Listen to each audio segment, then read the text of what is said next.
Bitcoin is close to becoming worthless. Let's go.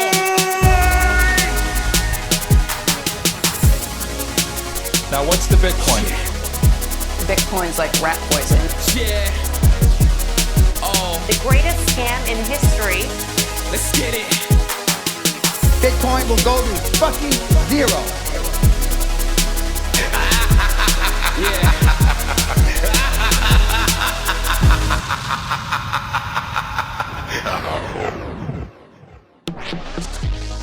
Alright, you ungovernable misfits. I'm your host, Max. Everybody knows that Bitcoin is useless, worthless, and doomed to fail. But what if everyone's wrong? What if it's the system that is doomed to fail? Join me as I speak to some of the brightest people in the space and slither to the deepest, darkest depths of the Bitcoin rabbit hole. Welcome back. I had the pleasure of sitting down with Jose, the CEO and founder of IBEX Mercado. It was really good to get to know him a little bit and understand what makes him tick, why he started this, and why he's so passionate about getting Bitcoin and the Lightning Network out to everyone on the planet. We cover loads of different topics and Jose's backstory. I won't go into it now because you're going to listen anyway, but I do want to say to you, if you've been streaming sats, if you've been buying the merch, or you've been sharing these episodes with friends and family, I really seriously appreciate it. If you're listening but haven't yet checked out the website, I suggest you go and have a look. It's ungovernablemisfits.com. We have documentaries, articles, clothing, and much more. Before we dive in, I just want to say thank you to my sponsors. Let's start with Foundation Devices. Foundation Devices are making my favourite hardware in the space. It's really important to me that things are open source. I also care about design. I think it's really important with something that you're storing your wealth on and that you use often, that looks good, feels good, it's weighty, and it's a pleasure to use. If you haven't already seen the passport, I suggest you go to foundationdevices.com. It's absolutely stunning. If you are not so technical like me, you can also opt to have Bitcoin Q&A walk you through and hold your hand all the way through the setup process so you can be confident. And finally, you can use my code, which is BIT. It will get you $10 off your purchase. And you can also reach out to me if you have any questions, you want to know about the trade-offs, and you just want to understand this device a little bit better. My DMs are always open and I will always be honest and upfront with you. Next up, we have Fast Bitcoins. I don't know if you've noticed, but we've had a little bit of a dip. It's not even a dip for ants anymore. It is a perfect place to be stacking some sats. As you all know, I always suggest you go to a no KYC service if you can, or mine at home, but it can be difficult getting the liquidity, and I know not all of you do this. So please, if you are going to stack sats, if you are going to use a KYC exchange, make sure it's a good one. Make sure you're using a service that is going to do everything they can to protect you, everything they can to keep your data safe, and everything they can to get your arse in gear and get your sats off exchange. I love how much they push this. They do not want to custody your sats. They want you to hold your own keys. This is absolutely the most important thing you can do, and I love that the team push this. Check them out at fastbitcoins.com. Enjoy the show. Jose, can you hear me? Max, hello, how are you? Yeah, really good. Do you want me to turn down my mic or anything?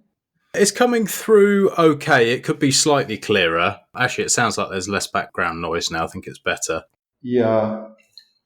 I tried to get this in my apartment where it's a lot less hectic, but I didn't know I needed a laptop, and I don't use a laptop anymore. I had to come to the office to steal one. Okay, no worries. No worries. Yeah, I should have said actually, this software is a bit funny. It won't work on any phone, but what's good about it is when it cuts out with internet or problems like, often we have, Mhm. then it records on both sides. So we still get it clear. Yeah. So yeah, it's the best bit of software I've found. But anyway, really nice to have you on the show. Thanks for coming on. Oh, thanks for having me. I've been admiring what you guys have been doing from afar for a while, and yeah, it's really impressive. So I look forward to sort of hearing the journey, and we all know where you guys are now and what's going on, but I was really looking forward to sort of digging in a little bit to why you're doing what you're doing, because not many people take on something like this and push the space forward like this. So I feel like this comes from a place of passion. Absolutely. Thank you. Thank you very much for those words. I'm getting a warning here. Just wanted to mention this before we start. It's okay. It does that. I don't know why, but I think it's fine. Okay. And then, no, I basically made a switch over to a tablet because it forces me to not do any work. It sounds weird.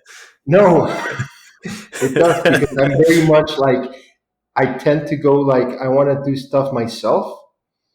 And I'm Hmm. at a point that I cannot really do stuff myself anymore because I got to be more like in a space where I have to give guidance and let other people do it because I have to see so much, right? So Mm. to make myself not do any work, I switched over to a tablet where the most I can do is like check Slack and send emails on Monday, right? It's hard to let go of the reins. Mm. I imagine that's very difficult if you've built something from the ground up.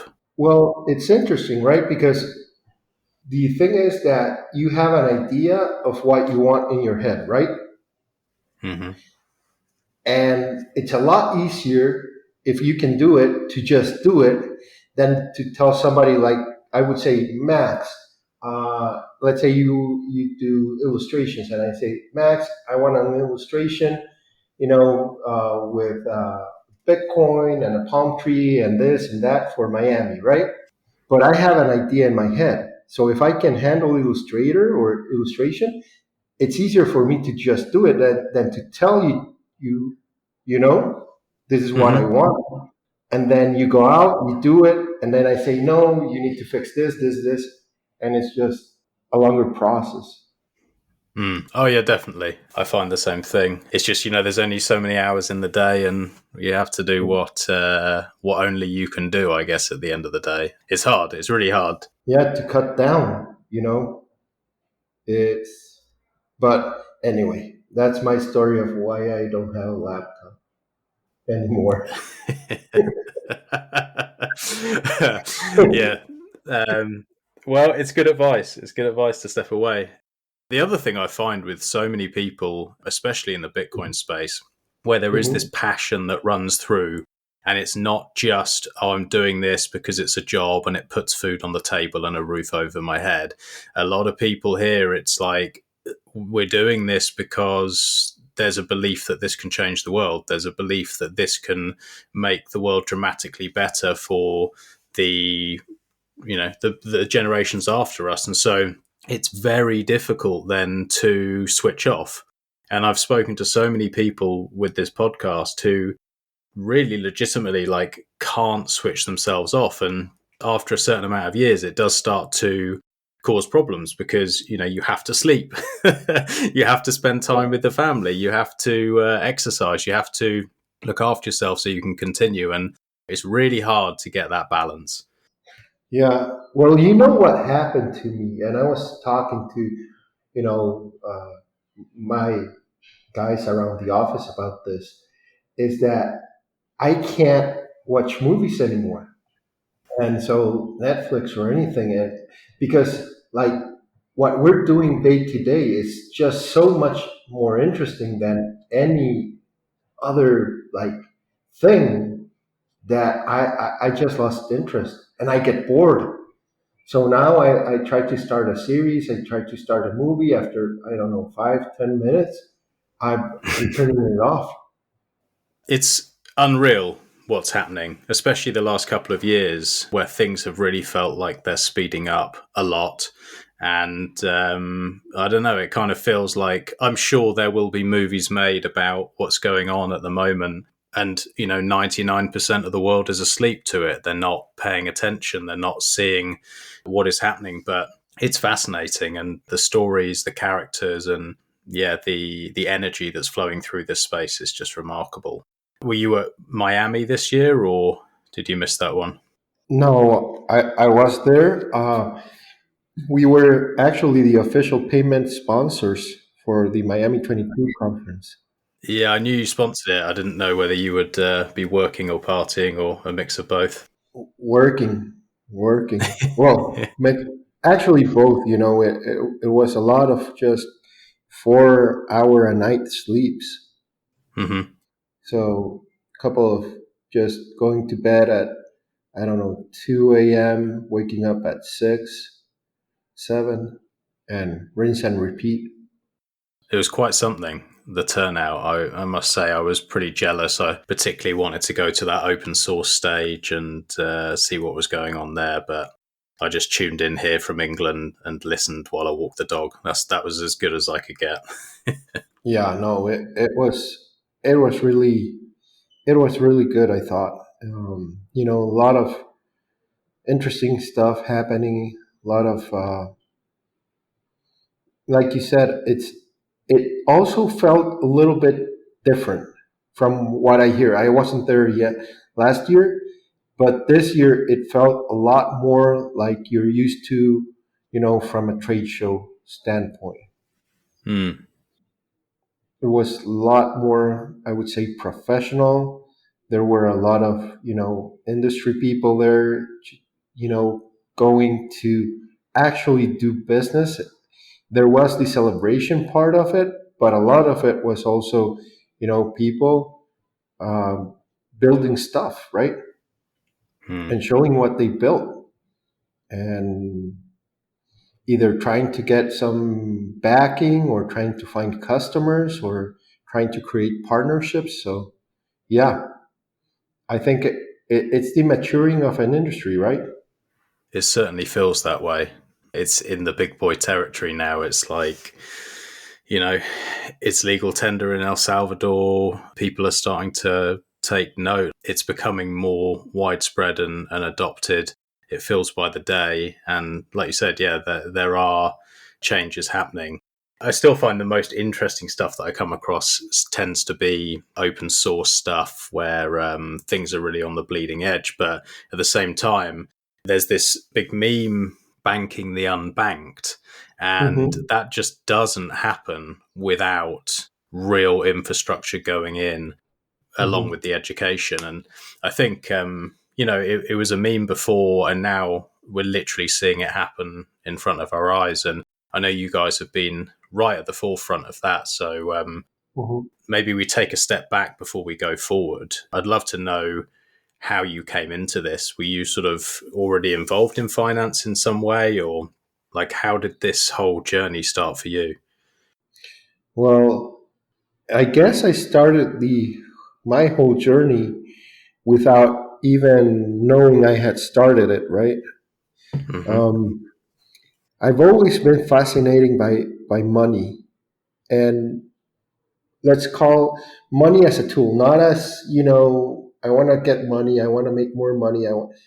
Yeah, you always want to do that, but that was not the interesting part of money for me. It was just, how it works. I wanted to really understand money, why it exists, how it works, what does it enable, why does it move the way it moves, right?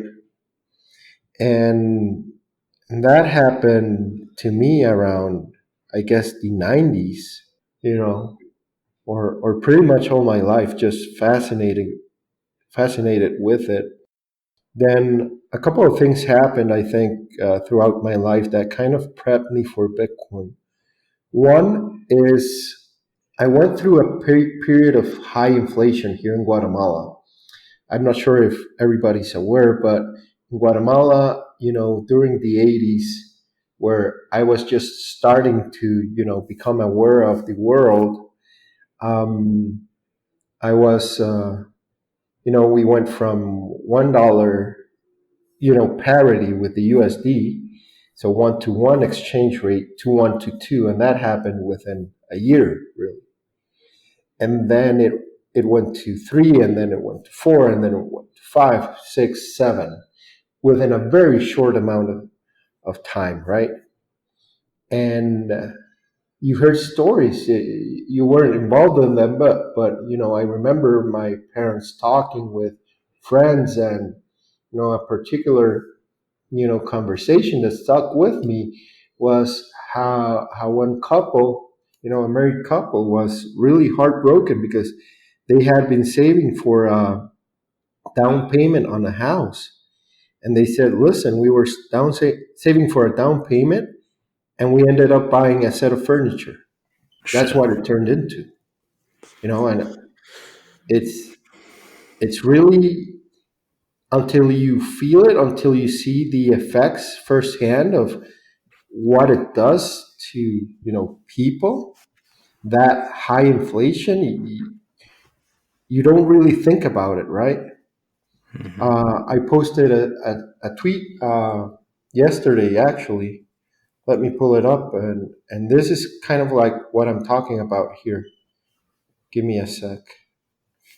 Just while you're searching for that, yeah, I mean, it is hard to imagine, to be honest. I don't think that the majority of my listeners are in UK, Europe, US. Yes, we have inflation. Yes, certainly the less well off get hit the hardest, and things really can be difficult. But when you're saying like going from 1-to-1 to 1-to-7, it is actually hard to imagine what that does to a family, what that does to someone's hopes and dreams. And you can see why something like Bitcoin, once someone wraps their head around it, is just literally a lifesaver. Like, that literally will save lives. And Yeah. it's just incredible that we have this tech. It's so exciting. It really is. And so here's the twist. I found this story on the internet, and it says this. I'll read it. Skip the headline. My grocery bill is skyrocketing despite buying the exact same thing every week. In the last 1.5 years, after buying the exact same things every week, my total bill has risen at least 25%, closer to 40% for some products. I mention it to some people, and nobody knows what I'm talking about. And you know what hasn't gone up 30%? My effing wage. I'm literally getting poorer for living the exact same way. I feel like I'm losing my mind. And that's the story here, right?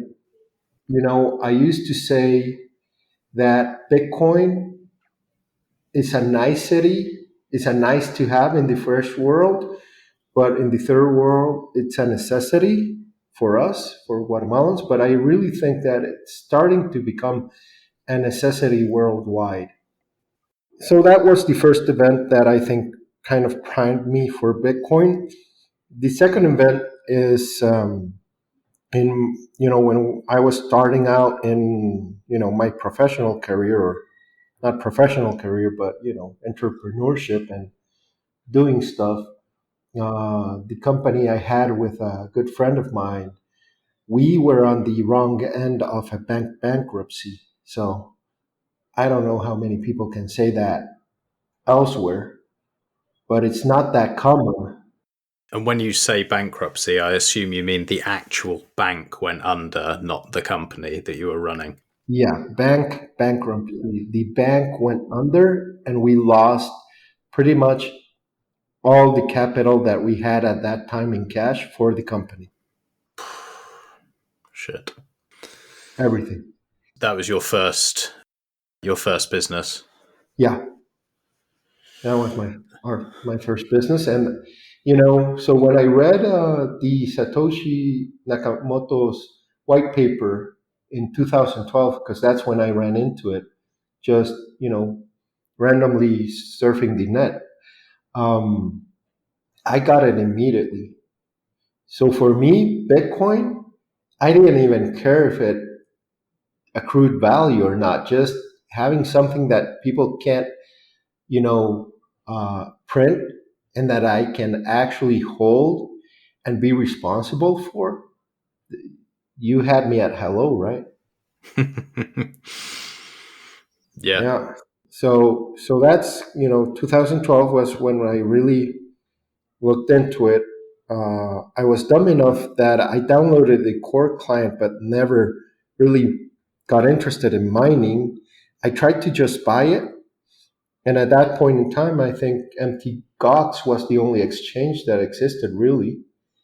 I tried to send money to Japan, but because I'm from Guatemala and the money came from Guatemala, they kept they kept bouncing my wire. So I never could buy Bitcoin being from Guatemala.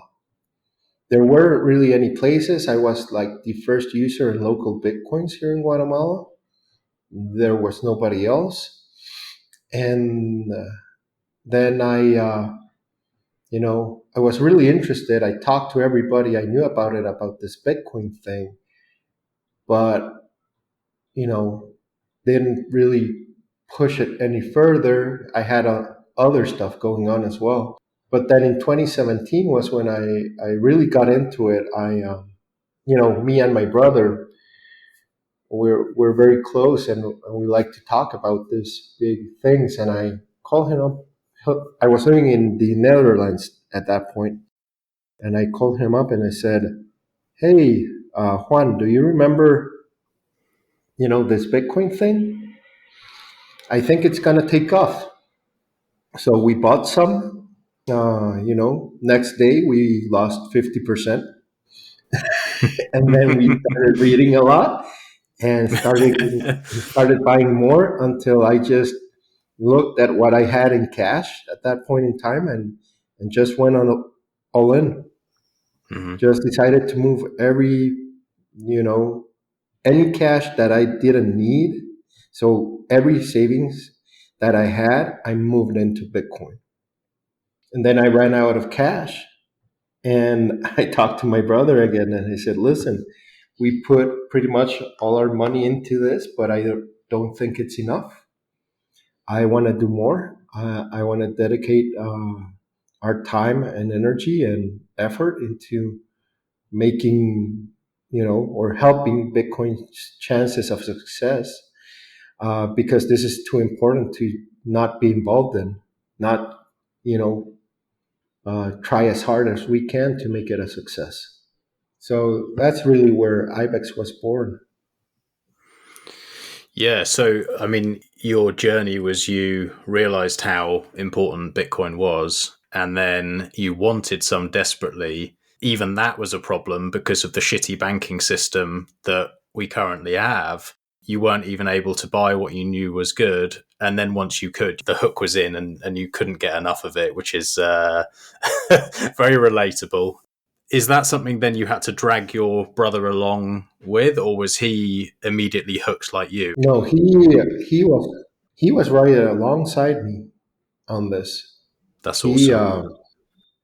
Yeah, we were reading the same stuff. We were involved in the block size wars. We were very well. I don't know if we were active in the forums, but we were very actively discussing it. We set up a node to vote on the block size wars and Hmm. everything. And I think I don't know that we had the whole picture of Bitcoin at that point in time yet, but we had maybe 80%, not 85. And then, the interesting thing is people joke here around the office that I never check Bitcoin's price. They're amazed. They're like, Jose, do where Bitcoin's at today? I'm like, nah, not really. Even though it's my business, right? But to me, that's the least interesting part of Bitcoin. The Yeah. least interesting part is the price. And I also feel like Bitcoin already won. People just don't know it yet. Exactly. I mean, when you're checking the price, you are checking the perceived value in relation to a currency that will eventually be dead or should be. And you're not measuring the percentage of the network that actually matters. And that is all that matters. That's when you know someone has really grasped this, is like, people don't look at the price anymore. It doesn't matter. It's have I got more sats than I did yesterday? Is my security setup better than it was yesterday? What's happening in the open source space? Like, what tools are available? That's what's interesting. But I think the cool thing about the price is, I mean, it can allow people time.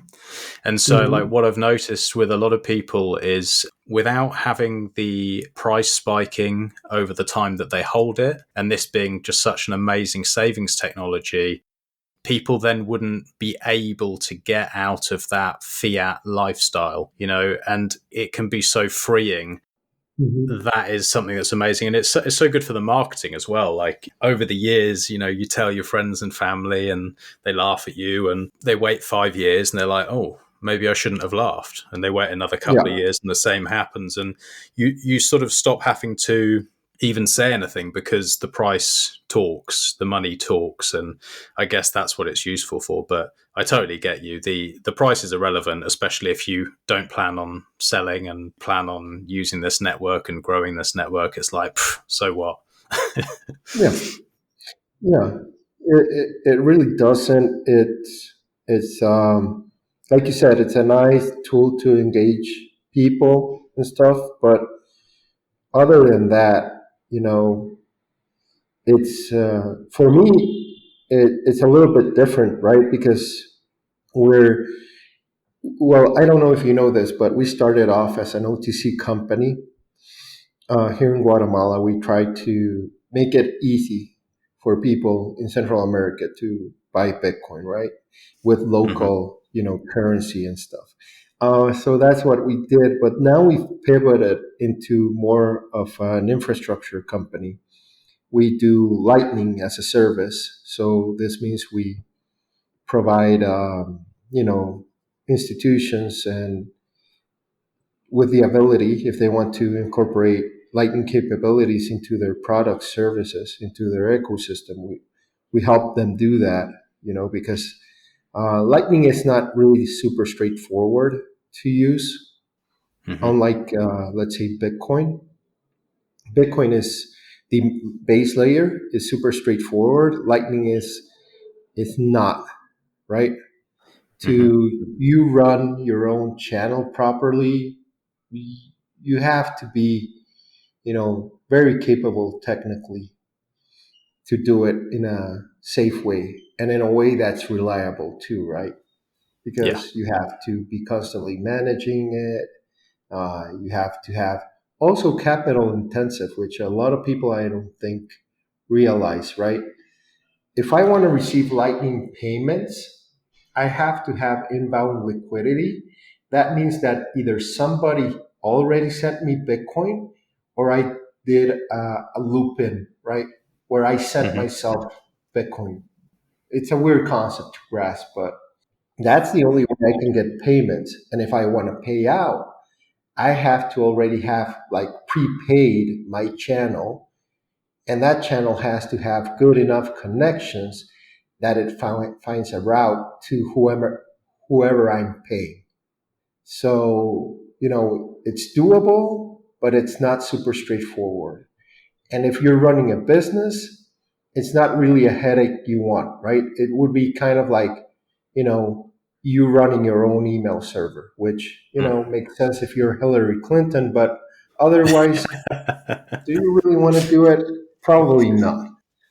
Yeah, I mean, absolutely. I mean, it's not the most simple process at all. And then, channel backups and keeping these things online. And like you said, I think you have to be interested in the technology to tinker around, to get used to it and play with it. And like you say, businesses have got other stuff on their minds. This is not a hobby for them. And so that's what I was saying before, is like, having the infrastructure put there and done properly and managed for them is going to be so important. And I think it speaks for itself, the power of the Lightning Network is mind blowing. The way that it changes international payments and remittances and just general payments is amazing. But how are you expressing that to these businesses who aren't, nerdy Bitcoin people who love lurking on Twitter and talking about this stuff? They're just business owners. Like, how do you approach them and how is it received?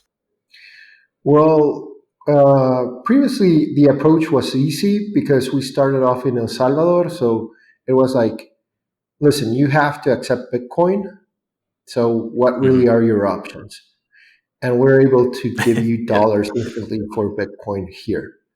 So the sale there wasn't that big. The other places we reached out to really sell were in Miami for Q1. And that sale was a little bit different, but it was basically, listen, this is a huge PR opportunity for you guys.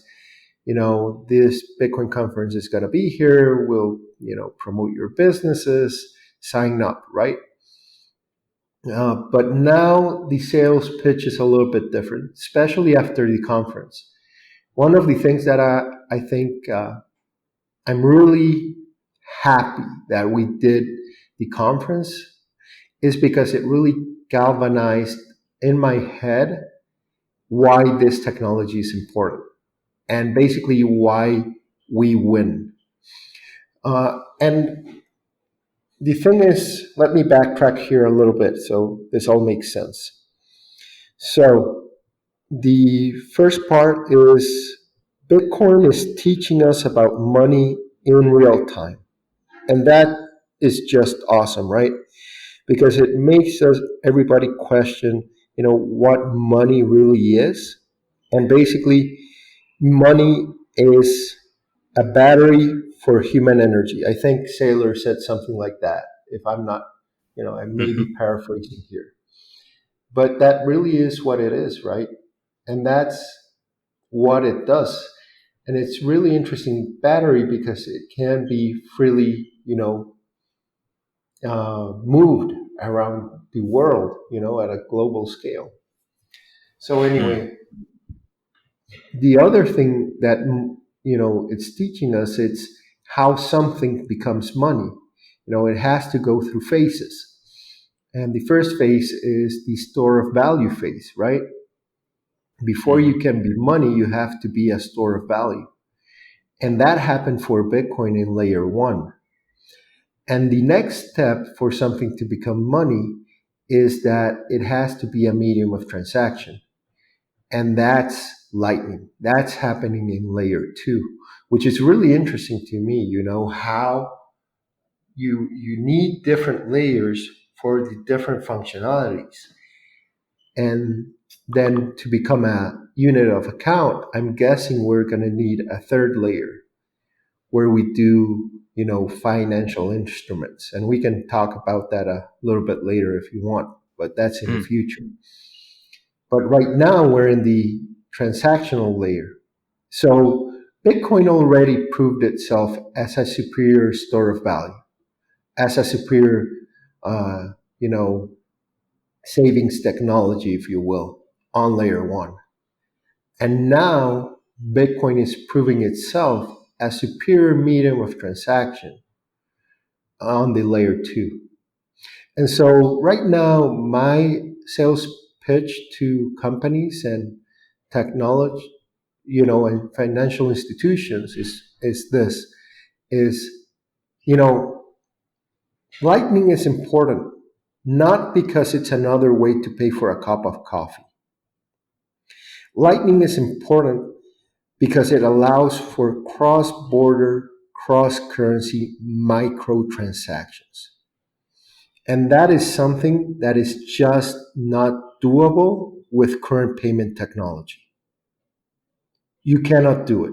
So it's not about, doing what you already do. It's that we can do that, but it's about this whole new world that opens up when you have no lower bound limit to your transactions.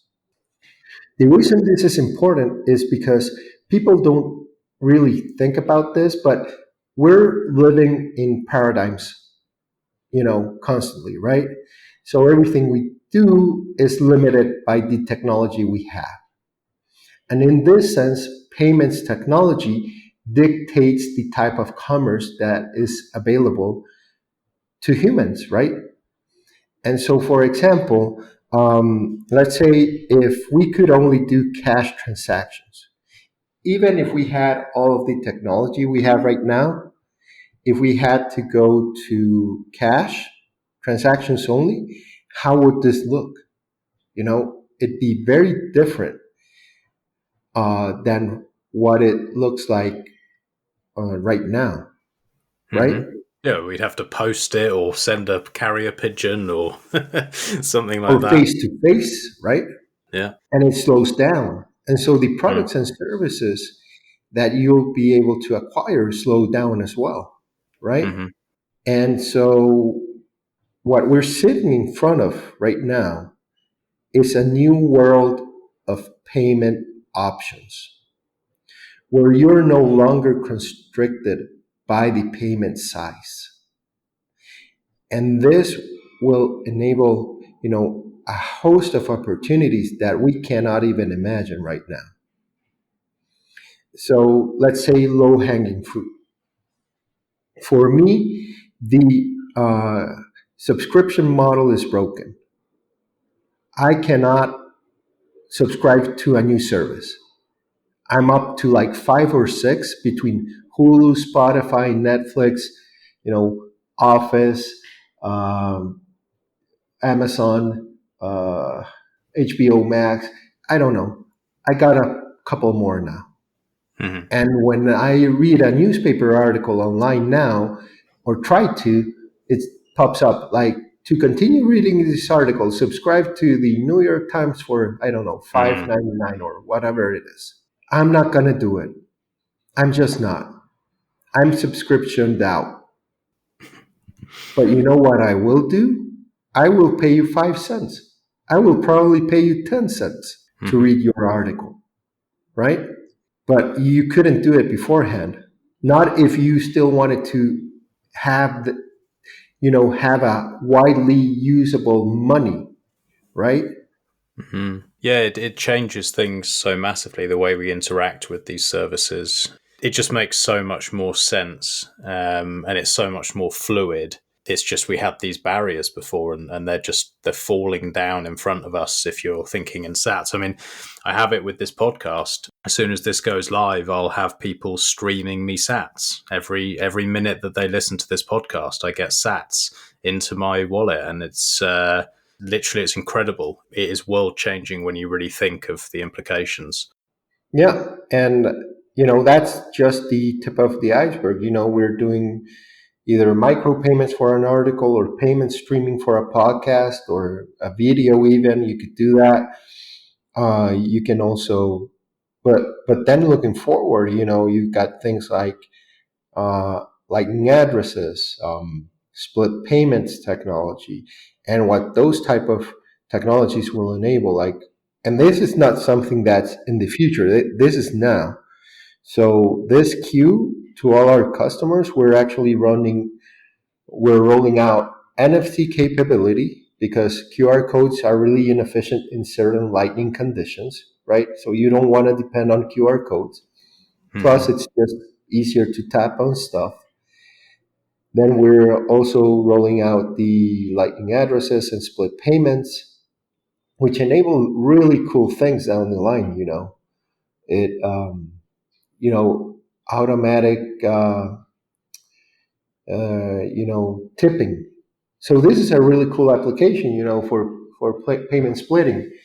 So right now, how tipping works in the service industry is everything goes into a common pool, and then every week or every 2 weeks or every paycheck, the restaurant disinverses the tipping, percentage according to whatever role you had. If you were a waiter, you get X amount of tips. If you were, the cook, you get X amount. Line, bar back, bartender, everybody, right, gets money from a common pool, but they get it, every paycheck.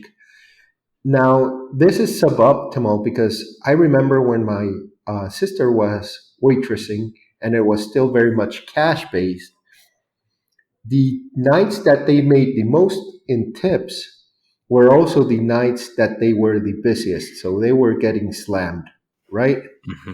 And the cool thing was that because they were getting tips in real time, they didn't mind it.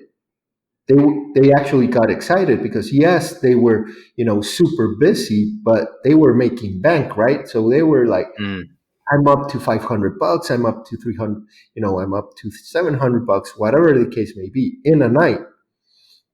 And it got really exciting for the whole crew at the restaurant. But now that doesn't happen. Now you only have the pressure of I'm really, really effing busy, right?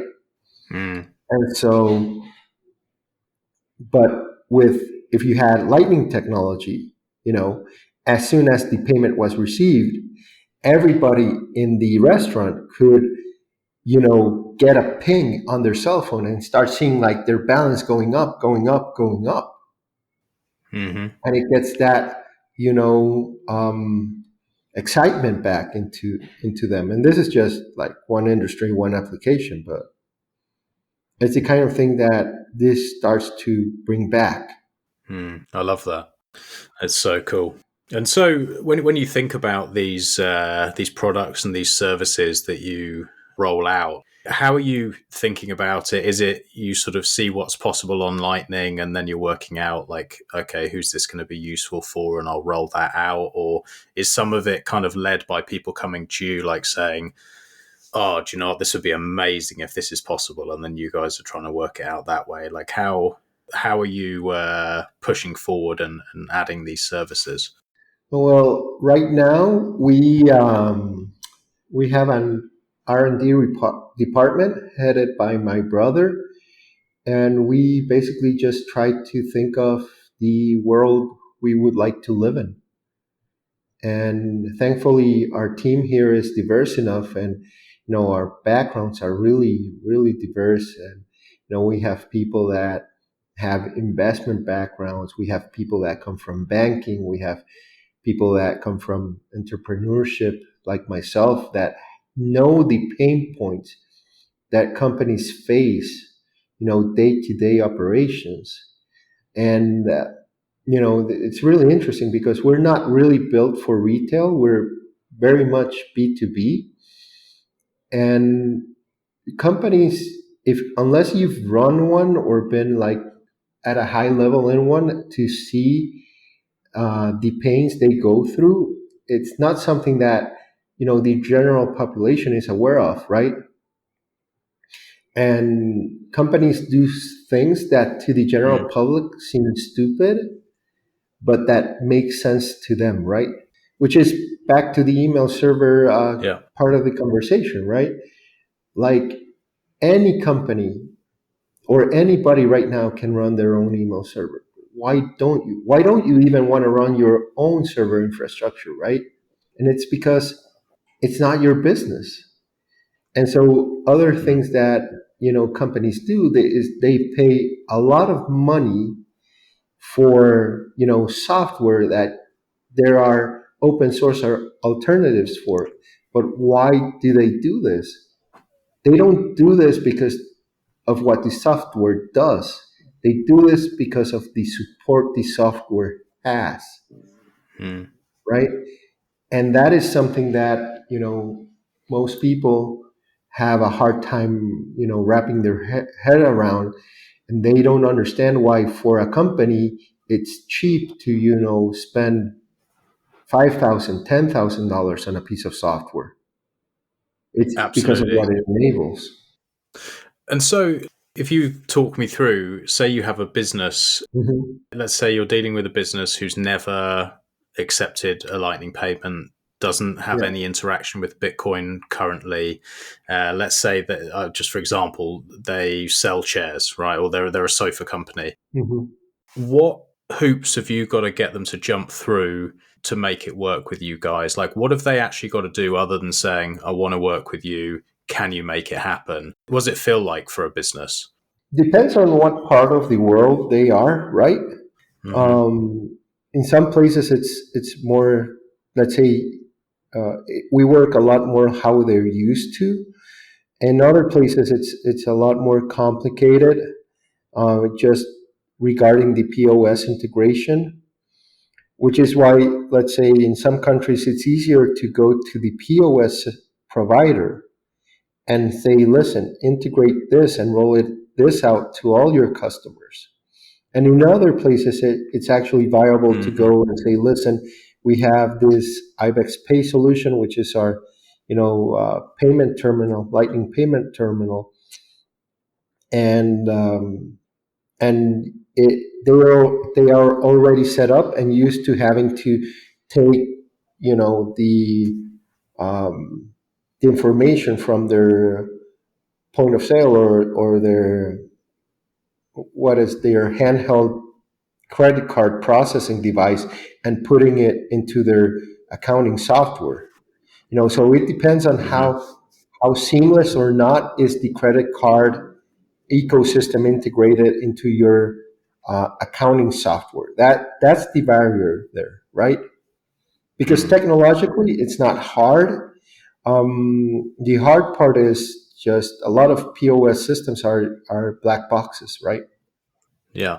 And regulation wise, like, for example, if this business says, okay, I have a point of sale terminal and you guys have just made it possible for me to accept Lightning because you've gone straight to the point of sale rather than to the business. And they say, okay, well, now it's possible. And then a customer walks in and they've got their own Lightning wallet with sats on it. How much of an issue is that with regulators? I'm sorry? For example, if it's available for a business to accept Lightning and it's in store, and then let's say a customer walks in, let's say it's me, and I walk in and I have a Lightning wallet and I want to go and pay, how much of an issue is that with regulators? Because obviously, if it is a self-hosted wallet and it's backed by their own node over Tor, and obviously they're then using it as cash, my thinking is that regulators are not going to like this. I mean, at the end of the day, fuck them. I think it's completely ridiculous that they think that way. But do you not have issues with it where they're saying, no, well, we don't want to allow that. We want everything to be tracked. We want to have know your customer. We want to be able to trace these funds. Are you coming up against obstacles in some countries more than others? Let's say, for example, Europe is rather difficult for a lot of this stuff now. Yeah. Well, for one, we're registered everywhere we work in, right? Or most places where we want to deliver cash, because there is a difference between you having to deliver cash and you not having to deliver cash, where you can be just technology company, right? So, for example, we make our technology pretty much available worldwide, where you can just if you're staying in Bitcoin, right? If you want to get fiat at the end of the day and use Bitcoin as let's say payments rails, kind of like a credit card or a Visa, MasterCard, then we do bump a lot into regulation where there are places we cannot operate. And then the other part is that, for example, if you're staying in Bitcoin, there's not an easy way or a really straightforward way for us to know where you're located.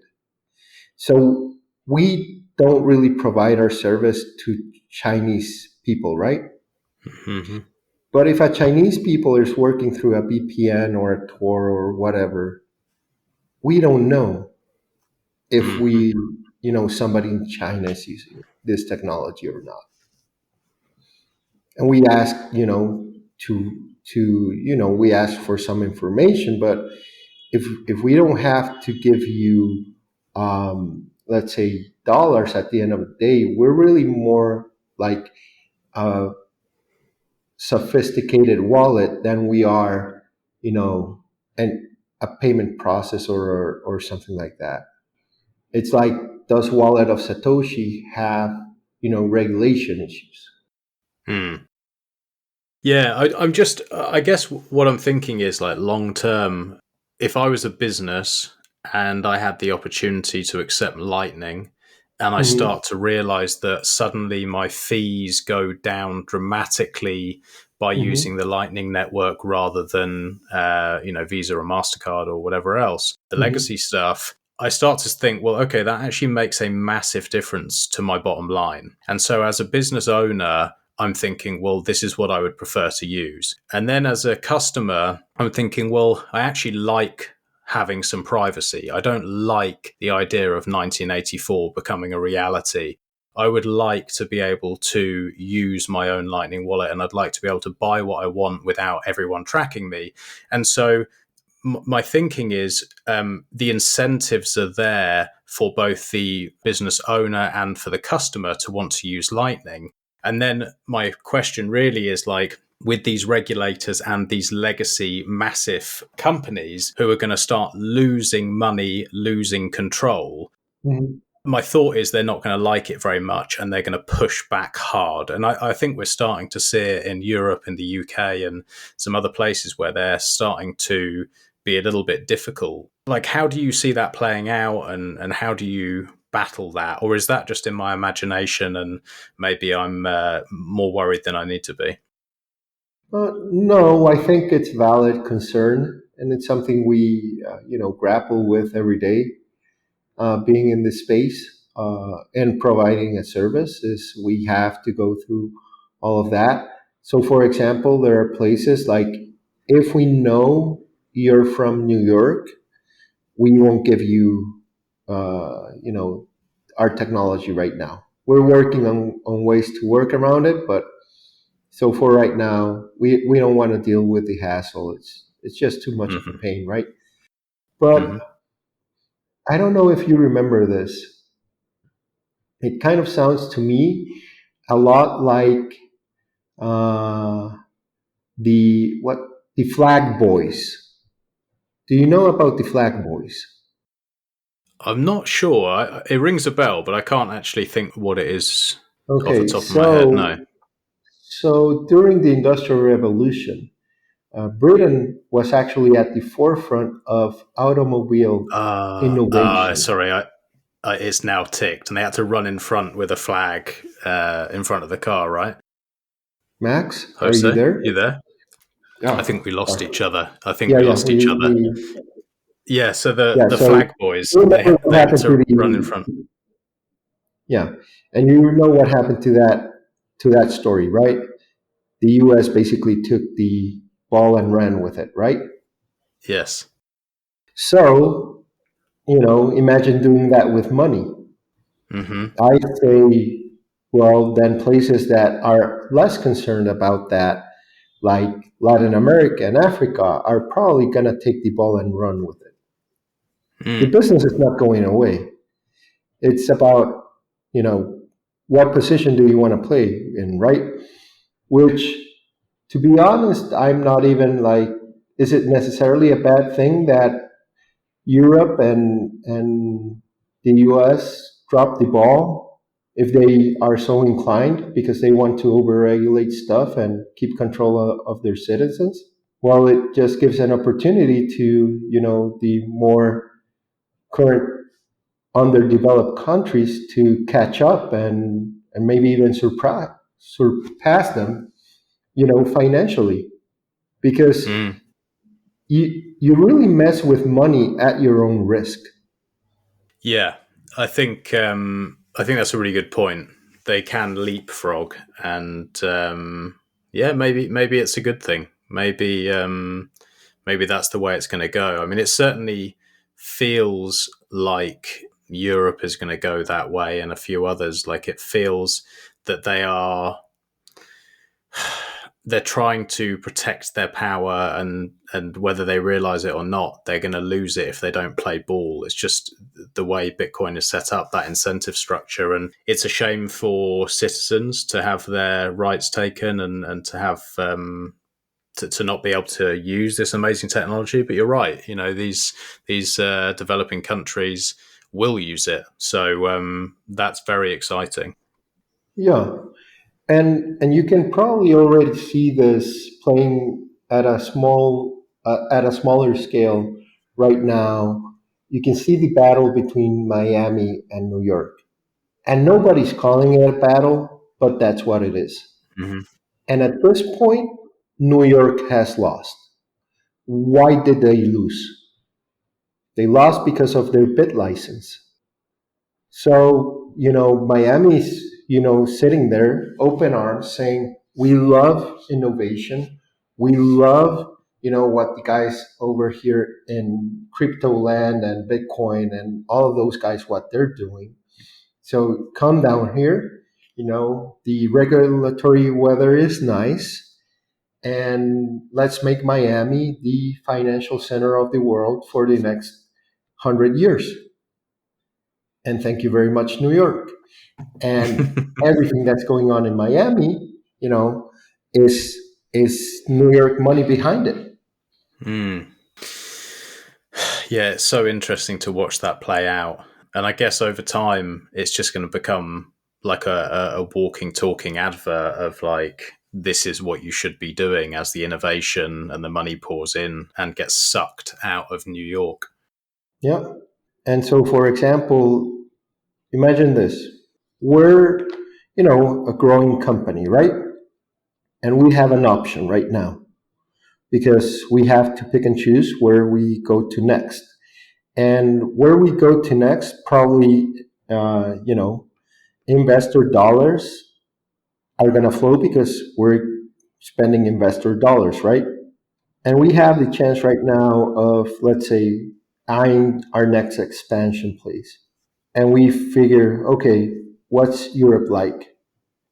Well, I met with some consultants from Germany during the conference, and I told them, listen, the problem with Europe is that Europe is not Europe. Europe is UK, Germany, Netherlands, Switzerland, Spain, Italy, Portugal, France, I don't know, Scandinavian countries, whatever. And everybody has their own little different way of how they want to do stuff, right? Mm-hmm. And everybody has their own regulation. And so it's a headache for a company to say, we're going into Europe. That's a misnomer. You have to say, we're going into Germany, we're going into UK, we're going into Ireland, which is different. We're going into, all these places. And it becomes really expensive, really fast, just on the lawyer part of it, right? And then opposite to that, we have, well, there's Nigeria, where you can do whatever you want. Mm-hmm. Where am I going? Where am I going to take our investors' money to? Yeah, it makes sense. And I guess you have a customer base over there who are probably desperate for Bitcoin, whereas in Europe, maybe they don't think they need it as much, although I think they do. It makes total sense. Yeah, and that's how you shoot yourself in the foot, right? Yeah, definitely. I guess it's kind of like you see in the mining industry where the miners go wherever you have the cheapest energy, and it's almost the same. It's like wherever people are being fucked over the most, wherever things are lagging behind, wherever they need to leapfrog, businesses like yours and others will go and they'll start using Bitcoin. I think, a lot of people, certainly in Europe, they just kind of see it as an investment. They don't really grasp that this is a network and what it can change and how important it is because they don't feel it. I guess that's where you go to Nigeria and they're like, yes, please. Yeah, that and also, people, I think, are like missing the boat on how important micropayments and nano payments are and how revolutionary they will be for commerce. They don't understand why you would want to pay just 1 cent and have it settled. And I think people are sleeping on it, quite frankly. Some are not. Some are not. I have to say, I did speak with a couple of bankers, at the conference that automatically got it, and it's really interesting. Imagine What's your this. thought? Go. No, sorry, go on. No. I'd rather you ask the question. No, I was just going to say, what's your thoughts? Like, I totally agree with you. Micro and Mhm. nano payments are the future, but as we see Bitcoin become adopted more widely, and as inevitably, then you see the value go up with it. Do you see that we'll get to a point where you effectively are splitting Sats? And Mhm. how do you see that happening? Like, do you have technology that you're thinking about now where, let's just say, for example, this gets widely adopted throughout the world and you get to a point where you've got $1 million to $10 million Bitcoin, and then you want to make a half a cent transaction, then you're no longer actually dealing with satoshis, and so then it's like, well, would we then be splitting, and how so? Well, we're already doing that every day because in the Lightning Network, you actually transact in millisatoshis. Hmm. So it's already happening. So I don't see that as an issue. I really don't. I already live in a world where we have dollar parity with Bitcoin, and you know, Yeah, okay. So there's no issue going forward in terms of those splits where the no, value sort of makes it difficult. Yeah, and in that case, then you just see money flowing like water. The yeah, friction is gone, and yeah, I think even for people who are thinking about it, and it's something I've thought about a lot. It's just like, I still can't imagine where this goes, and it does make me very excited to see what it unlocks. I mean, the closest thing I've seen that I thought was really cool was, like, I was playing with Zebedee and some of their games the other day and messing around, earning sats as I was playing Mario Kart, and I was like, this is pretty cool. I imagine this is going to become more and more used by people around the world, and I know that there are some people who are literally earning doing that, and so just little things where you think, oh, that's a bit of a game, a bit of a toy, like, can genuinely change someone's life the other side of the world. So, yeah, mind blowing stuff.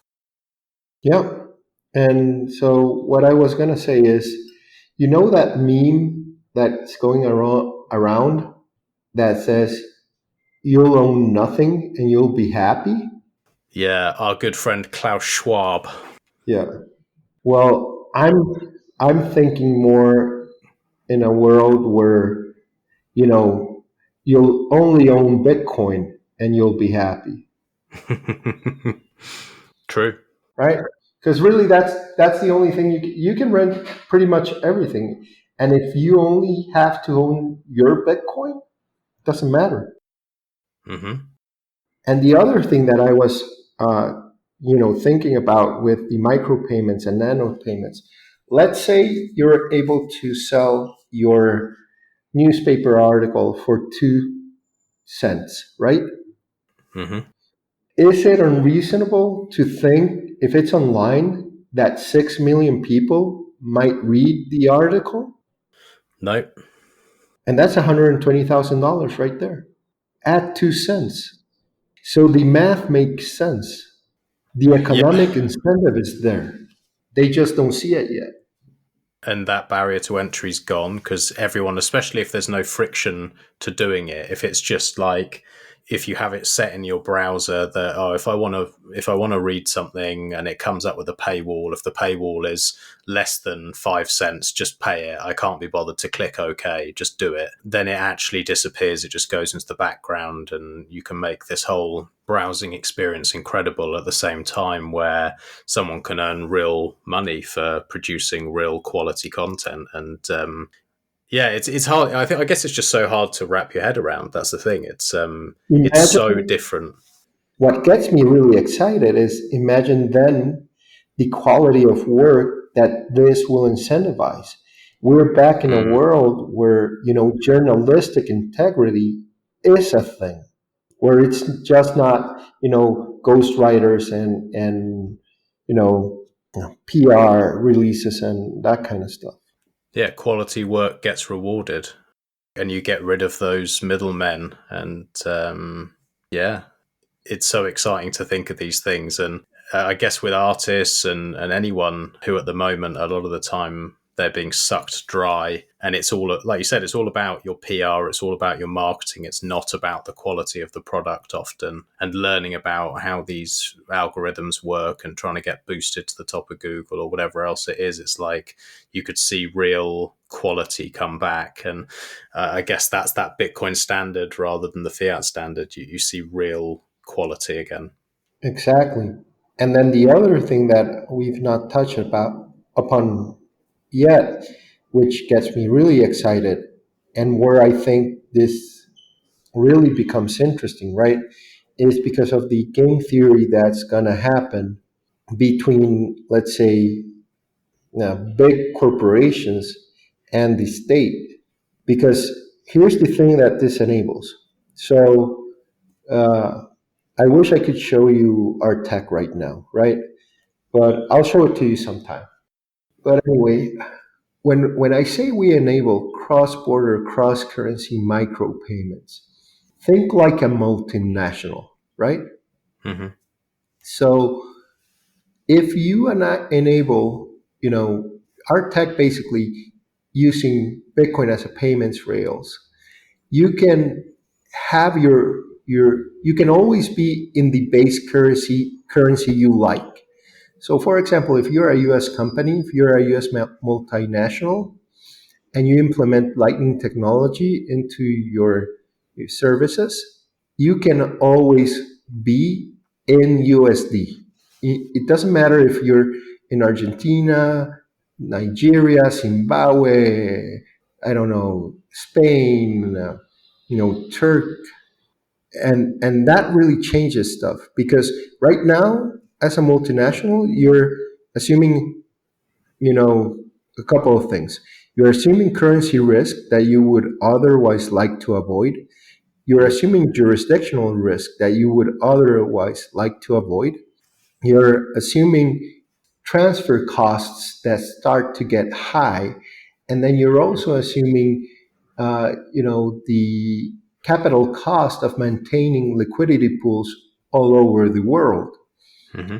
But if you have this technology, your currency risk goes to zero because you're always in your base currency. Your jurisdictional risk goes to zero because you're out of that jurisdiction the moment the sale is done. Mm-hmm. Not a day, not an hour after. I mean, the moment the sale is done. Then your transfer costs, money transfer costs, goes to zero or tends to zero because you're already elsewhere, right? And then your requirements, your capital pool requirements, tend to zero because you need way less capital committed in any one jurisdiction. So it's a no-brainer for them, really. And it's going to be like this. Like, this is Pandora's box, right? The cat's out of the bag. You can't see someone understanding that. Once they understand that, there's just such a huge incentive to use the better technology. It's like it's like you say, like, why would you ride a horse when you have a car? It's the same thing. Like, it's more than that. It's better than that. It's so far ahead, and it takes so much risk away from them that you'd be crazy not to use it. When you sort of have conversations like this with people, like some of the banks or some of these companies, do you sometimes see their little faces light up and a big smile go across their face and a light bulb ping and them go, fuck, this is going to change things? Do you ever see that? And do people like pick it up straight away very quickly? Some do, some don't. The ones that do, let's say the business owners that do, they just get pissed off. because they're as sick of banks as you and me. Mm-hmm. And they're pissed off, like, you're telling me I can do this, and this, and I can save, millions of dollars. And I'm going, yeah. And they're like, these cannot get here fast enough, right? Yeah. And then some bankers that I talk to, some get it, some don't. The ones that get it are very excited about how do we get our board to move on this faster. Mm-hmm. And then some other banks are like, no, that's play stuff, right? That's not real. What we Yeah. do is real. Mm-hmm. But I think it's kind of like the same reception the internet got with the telco companies, Mm-hmm. similar. And so some do, some don't. But what's really going to make it real for these guys is the first time a competitor starts using this technology, and they're going to be like, okay, if I'm not keeping pace, I'm out of business because this Mm-hmm. guy's going to do things I'm not going to be able to do. Yeah. And then it's where the kind of gold rush phase happens. Yeah. It's like Blockbuster Netflix, isn't it? And if they don't move, if they don't change, they will die. They have to come back and say, Jose, please, that thing you were telling me about, let us do it. Help us, please. Yeah. Yeah. And then the problem there is that there's going to be limited bandwidth, right? So, Mm-hmm. for example, even taking you into account, let's say, all of our competitors, everybody that's working in Lightning. And I put competitors here in quotes because we're more collaborators than competitors, although, some see it differently. Mm-hmm. But the thing is that, let's say we got all the Fortune 500, just the Fortune 500 companies knocking tomorrow on our door, like, we want to implement this. There's not enough bandwidth, Mm-hmm. like even with everybody in the Lightning space. Because of liquidity, you mean, or? No, because of you gotta build out the solution, right? You gotta develop. You have I manpower see. hours that you have to. Okay, what's it? To have this in my app, it takes time, right? Rollout takes time. Are we? Mm. And once you cap, let's say you can have like work for the next 5 years lined up, but it's the next 5 years. And the guy that moves first has such a huge competitive advantage Yeah. that, if you're on the tail end of that wait list, what's your business? You have no business. Mm. It's beautiful. I love the way that all the way through Bitcoin and all the industries around it, it is just incentive models, or like all the way down. It's just like, you are going to have to sit down, you are going to have to participate, and the ones who have the bollocks to move first are going to be the winners. And the ones who are trying to blockade things and protect their old businesses that are shitty and old and don't help the users, they're going to die. I don't think that would ever happen without Bitcoin. Like, the financial system was like the one thing that didn't get shaken up because of the internet. It's going to be so exciting to see, and some of these smug faces aren't going to be so smug. Yeah.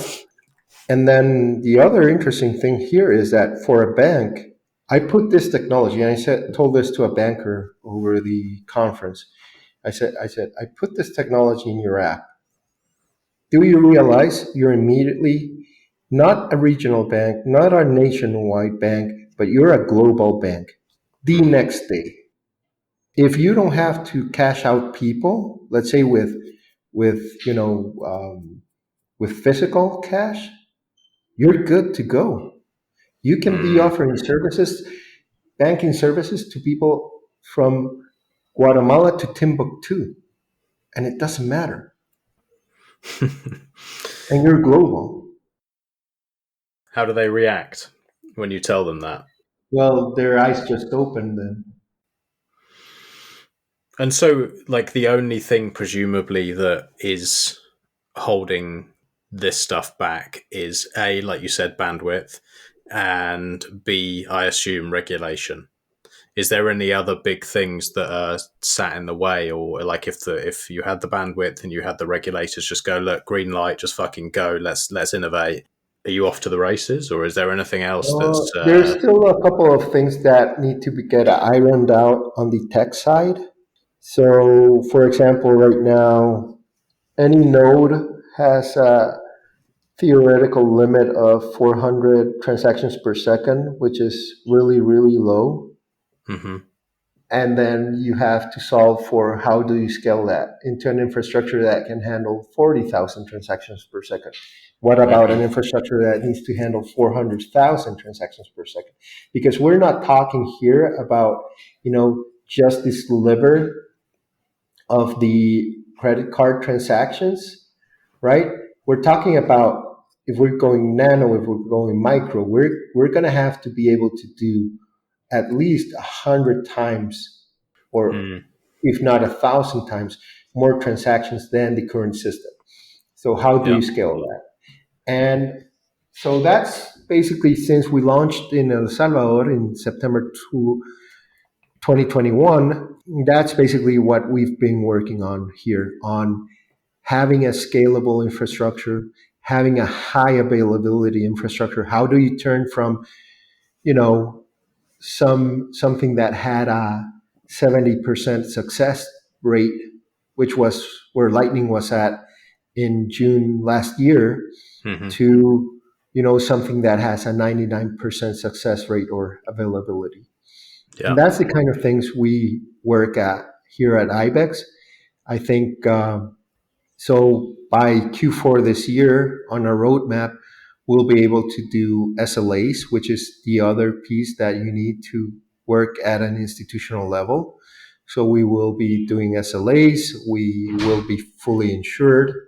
We want to work with not regulators, but with security standards people to have a security standard for Lightning as well, which is important when, again, you're talking with institutions. Give me a sec here.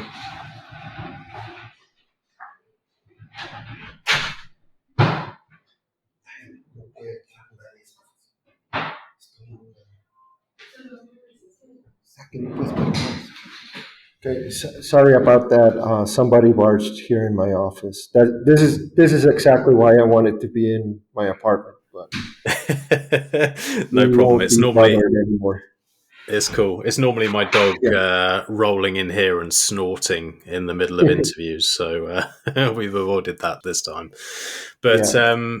I think this has been incredible. It's been very eye-opening to see quite how much you guys have got on your plate, and it's really cool as well to see that a big business like this is thinking very much along the same lines as a pleb like me.